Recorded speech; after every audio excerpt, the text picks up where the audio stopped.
My high school teacher said I'd never succeed as an artist. Yesterday, she applied for a job at the gallery where my work is being featured. I still remember the day Miss Reynolds held up my portfolio in front of the entire Burt class. This, she announced, tapping my semester project with her perfectly manicured nail, is exactly what not to do if you ever want to be taken seriously in the art world. I was 17, shy, and had spent 3 months creating a series of digital illustrations blending traditional Japanese art with modern cyber-punk elements. It was deeply personal work inspired by my grandmother's stories and my own love of technology. Art schools don't accept this kind of commercial nonsense, she continued while my classmates squirmed uncomfortably. True artists master the classics before attempting whatever this is supposed to be. When I approached her after class with tears barely contained, asking how I could improve, she sighed dramatically. On the tube bullies, some people just aren't meant to be artists. Maybe consider something more practical. Bubblywick design perhaps. Making corporate logos? I almost quit art entirely. For weeks I couldn't bring myself to draw anything. My parents, who had always supported my passion despite their own practical careers in healthcare, finally intervened. Who is she to decide what art is? My father asked, placing my sketchbook back in my hands. Your great-grandfather was told his calligraphy was too experimental. Now his work hangs in museums. Slowly I started creating again, minus not for grades or approval, but for myself. I posted my work online where it gradually gained attention.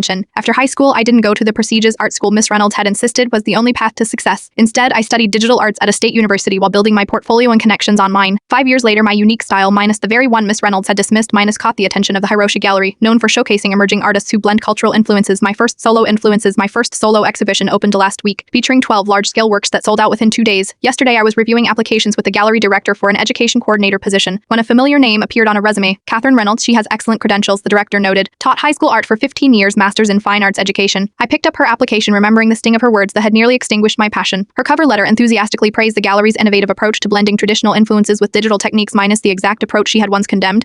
Do you know her? The director asked, noticing my expression. I could have said many things in that moment. I could have recounted how she crushed a teenager's confidence, how she declared certain art forms superior to others, how narrowly she defined success. Instead, I simply said yes, actually she was my teacher once. I approved her application for an interview next week, not out of spite or for revenge, but because I genuinely want to see her face when she realizes whose commercial nonsense now commands 5-figure sums and critical acclaim. Sometimes success isn't just about proving someone wrong, it's about proving to yourself that they never had the power to define your worth in the first place.